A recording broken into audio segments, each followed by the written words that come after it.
क्या होगा आप सोचिए, अगर एक कंपनी को पूरा का पूरा राजस्व वसूलने के लिए दे दिया जाए कि जाओ तुम अब इस इलाके में पूरे राज्य में जितना भी पैसा आएगा सब तुम कलेक्ट करो और अपने पास रखो।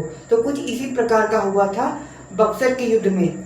जब बक्सर का युद्ध हुआ था, पिछले क्लास में हमने यह समझा कि बक्सर के युद्ध में ईस्ट इंडिया कंपनी को मुगल ने यह पावर दिया कि तुम बंगाल में, बिहार में और उड़ीसा में जाके तुम रेवेन्यू कलेक्ट करो, और उस रेवेन्यू को कलेक्ट करने के बाद तुम वो पैसे मेरे को लौटाना नहीं, वो अपने पास रखे रहो, ठीक है।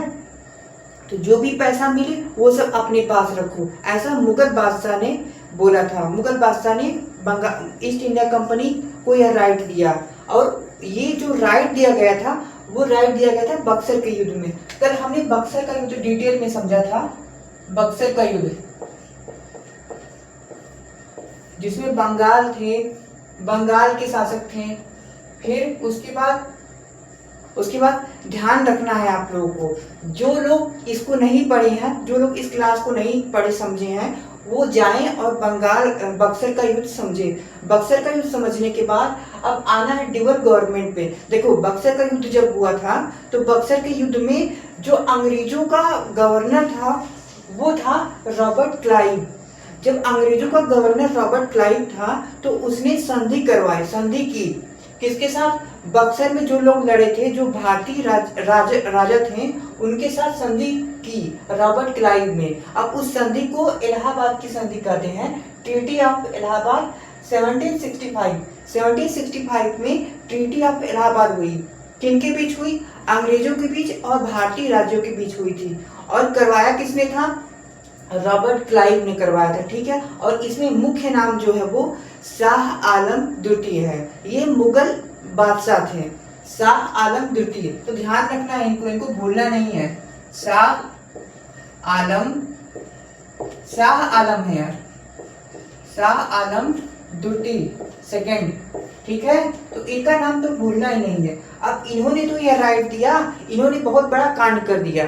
ये छोटा मोटा कांड करने वाले व्यक्ति नहीं है।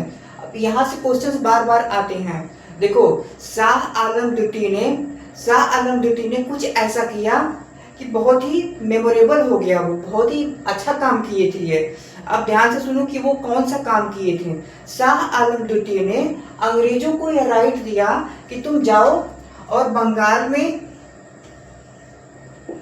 बिहार में और उड़ीसा में, बंगाल, बिहार और उड़ीसा, इन तीनों जगहों पे जो राजस्व होगा वो तुम कलेक्ट करो,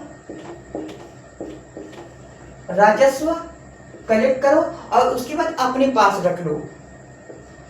ईस्ट इंडिया कंपनी ने कहा कि ठीक है, तुम ये जो राइट दे रहे हो ठीक है, कोई बात नहीं, अब हम ऐसा ही करेंगे। क्योंकि ईस्ट इंडिया कंपनी का उद्देश्य ही यही था कि तुम्हारे रिसोर्सेज को जितना हो सके उतना एक्सप्लॉइट करना, जितना हो सके तुम्हारे रिसोर्सेज को अपने देश में लेके जाना, अपने देश से कम रिसोर्स यहाँ पे लाना है, मतलब पैसे अपने देश से कम लाना है और यहीं के पैसे से यहीं के लोगों को लूटना है, ठीक है। तो तुम खुद ही लुटवा रहे हो।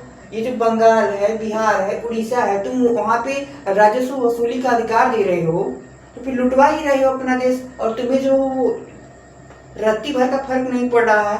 क्यों नहीं पड़ा? क्योंकि तुम्हें कुछ फायदा मिल रहा है, ठीक है। तो ध्यान ये रखना है कि देखो, सबसे पहली बात यह है कि ड्यूअल गवर्नमेंट की शुरुआत कब हुई? तो ड्यूअल गवर्नमेंट की शुरुआत 1765 में हुई थी। तो ध्यान रखना कि जब एनडीए में क्वेश्चन आते हैं तो वो क्वेश्चन आते हैं कि बताओ ड्यूअल गवर्नमेंट की शुरुआत किसने की? तो ड्यूअल गवर्नमेंट की शुरुआत ये जो रॉबर्ट क्लाइव है। तो ध्यान बच्चों यह रखना है कि जो ड्यूअल गवर्नमेंट है उसकी शुरुआत किसने की थी? कुल मिला के ड्यूअल गवर्नमेंट की शुरुआत करने वाला जो व्यक्ति था, जो गवर्नर था, वो था रॉबर्ट क्लाइव। अच्छा, जब शुरुआत हुई है तो फिर अंत भी होगा, यह भी ध्यान रखना होगा, क्योंकि क्वेश्चन तो ऐसे ही आएंगे कि ड्यूअल गवर्नमेंट की शुरुआत किसने की थी, ड्यूअल गवर्नमेंट का अंत किसने किया था। अगर कोई संधि हुई है तो उसका डेट भी तो होगा ना, उसका एक्सपायरी भी तो होगा ना। तो उसकी जो एक्सपायरी थी, ड्यूअल गवर्नमेंट की एक्सपायरी थी, वो भी अंग्रेजों के गवर्नर वारेन हेस्टिंग्स ने किया। तो ध्यान रखना है, शुरुआत रॉबर्ट क्लाइव ने किया और अंत करने वाला जो था वारेन हेस्टिंग्स था। शुरुआत किसने की? शुरुआत। बच्चों कंफ्यूज मत होना, देखो डबल गवर्नमेंट की जो शुरुआत करने वाला था, ध्यान रखना कि वो बक्सर में ही तो हुआ था, वो वहां पे हुआ था, वो बगीचे में। जो बगीचे में जब कुछ कांड कर लिए थे तो फिर उसके बाद उसका अंत भी तो होना था ना। तो ध्यान रखना है कि बगीचे वाला जो आम है वो आम आया, अचार बना, उसके बाद तो फिर वो खाया ही जाएगा ना, और क्या किया जाएगा। तो उसी तरीके से बक्सर में युद्ध हुआ, बक्सर का युद्ध हुआ, बक्सर के युद्ध में संधि हुई, संधि में यह समझौता पूरा हुआ कि देखो एक काम करो, राजस्व का अधिकार, जो पैसे कलेक्ट करने का अधिकार है, पैसे का अधिकार है, वो तुम ले लो। जो मुगल एम्पायर थे, जो मुगल के जो राजा थे, उन्होंने कहा कि एक काम करो, जो राजस्व का पावर होगा, जो पैसे कलेक्ट करने का पावर है 3 जगहों पे, वो तुम रख लो। एडमिनिस्ट्रेटिव पावर जो हो मेरे पास रहने दो, ठीक है। 2 पावर हो गई, एक प्रशासनिक पावर और एक पावर हो गई जो राजस्व को कलेक्ट करने की थी।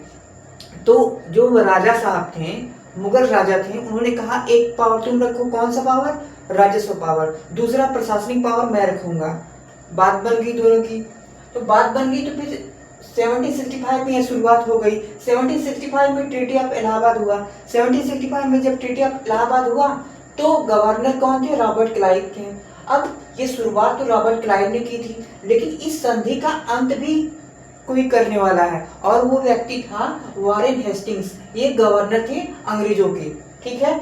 अच्छा, अब ये अंत क्यों किए? क्योंकि इनको लग गया था कि अब मैं सीधे तरीके से एडमिनिस्ट्रेटिव पावर को भी बैलेंस कर सकता हूँ, संभाल सकता हूँ, और राजस्व पावर को भी संभाल सकता हूँ। तो वॉरेन हेस्टिंग ने दोनों पावर अपने हाथ में ले लिया। डुअल गवर्नमेंट का अंत हुआ, और डुअल गवर्नमेंट में जो है वो वॉरेन हेस्टिंग ने राजस्व पावर, प्रशासनिक पावर, दोनों पावर को अपने हाथ में ले लिया बच्चों। तो ध्यान रखना है इसमें क्या क्या याद रखना है। 1765 को ध्यान रखो, ट्रीटी ऑफ इलाहाबाद ध्यान रखो।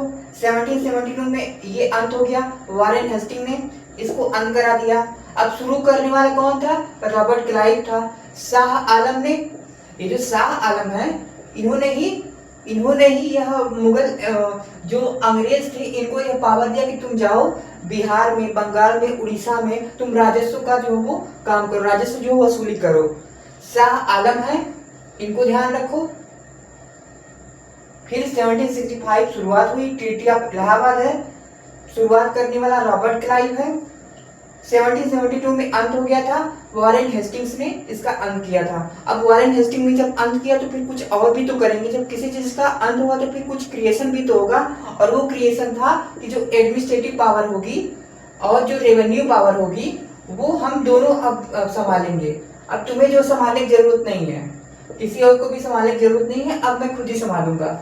गवर्नर ने कहा कि अब ये जो कमान है उसको मैं ही संभालूंगा, ठीक है।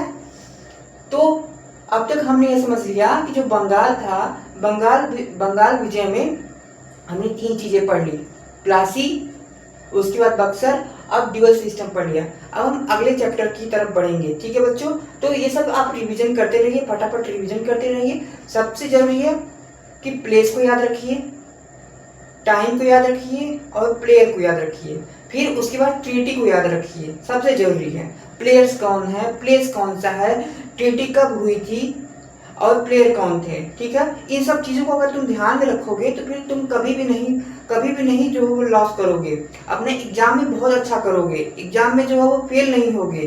तो ध्यान रखना है कि ट्रीटी याद रखो कब हुई थी, प्लेस याद रखो कहाँ पे हुआ था, प्लेयर कौन थे वो भी ध्यान रखना है, प्लस संधि हुई है तो उसको भी ध्यान रखना है, ठीक है।